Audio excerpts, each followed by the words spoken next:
Halo, selamat pagi pemirsa. Kembali bersama saya Demo Lydia di Berita Komunikasi. Inilah berita terkini untuk hari ini, kekerasan seksual pada anak yang dilakukan oleh ayah kandungnya sendiri. Yang kita ketahui bahwa kekerasan merupakan suatu istilah yang tidak asing lagi di telinga kita. Dan ketika kebanyakan orang mendengar kata kekerasan, yang dimaksud adalah suatu peristiwa yang menakutkan, menyakitkan, atau bahkan mematikan. Kekerasan ini merupakan pelanggaran hak asasi manusia dan semakin banyak media yang memberikan insiden kekerasan setiap harinya. Baik media cetak maupun elektronik, siapapun bisa menjadi korban kekerasan. Namun banyak kasus yang menjadi korban adalah perempuan dan anak-anak, dan pelakunya adalah seorang laki-laki. Kekerasan seksual adalah bentuk kekerasan yang sangat serius dan berbahaya yang mencakup banyak bentuk pelecehan seksual terhadap anak. Pelecehan seksual merupakan masalah yang cukup serius baik di negara maju maupun berkembang. Kekerasan seksual juga merupakan permasalahan kompleks yang mempunyai dampak serius bagi para korban, khususnya pada anak-anak. Kekerasan ini dapat mempengaruhi kesehatan mental dan fisik anak serta menghambat pertumbuhan dan perkembangan mereka secara keseluruhan. Kekerasan terhadap anak mendapat perhatian yang besar sebab permasalahan kekerasan bukan hanya permasalahan individu saja, melainkan permasalahan kolektif. Kekerasan terhadap anak bisa terjadi di mana saja. Kekerasan seksual adalah bentuk kekerasan yang sangat serius yang mencakup bentuk-bentuk pelecehan seksual terhadap anak. Pelecehan seksual merupakan masalah yang cukup serius bagi negara maju maupun berkembang. Kekerasan juga merupakan permasalahan kompleks yang mempunyai dampak serius bagi para korban, khususnya pada anak-anak. Kekerasan ini dalam mengaruhi kesehatan mental dan fisik anak, serta menghambat pertumbuhan dan perkembangan mereka secara keseluruhan. Anak-anak korban kekerasan seringkali mengalami trauma psikologis yang mendalam sehingga membatasi kebebasannya untuk berinteraksi sosial dengan orang lain. Hilangnya kebebasan berinteraksi sosial pada anak korban kekerasan seksual dapat disebabkan oleh berbagai faktor, antara lain ketakutan, prasangka sosial, dan sulitnya menjalin hubungan yang sehat.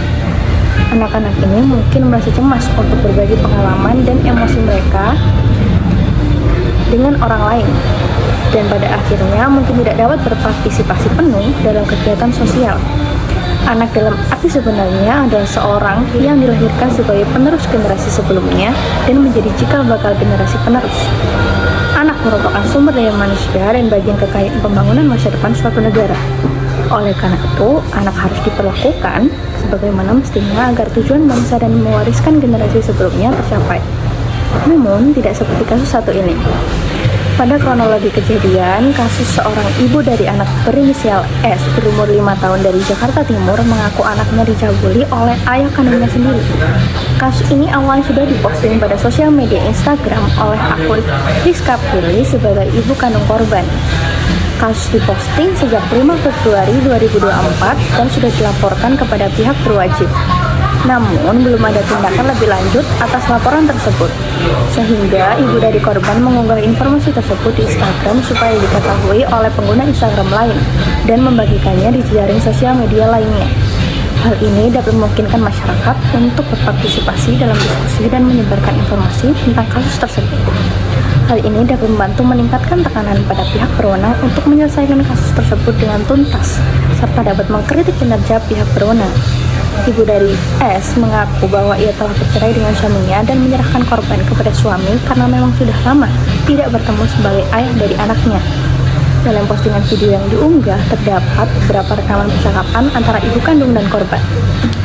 Pertama, sang ibu meminta korban untuk menjelaskan apa yang dilakukan oleh sang ayah. Korban mengaku bahwa ada sosok yang memasukkan benda aneh ke dalam dirinya.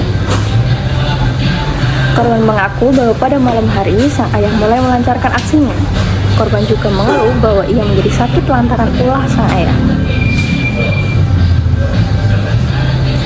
Unggahan informasi pada akun ibu kandung korban tersebut mendapatkan banyak perhatian dari pengguna Instagram hingga viralnya kasus tersebut di media lain seperti Twitter atau X, artikel berita, dan YouTube.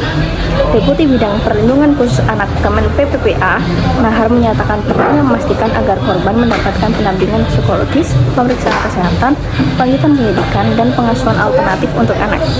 Sekian berita hari ini, sampai jumpa di news komunikasi berikutnya. Selamat pagi dan sampai jumpa.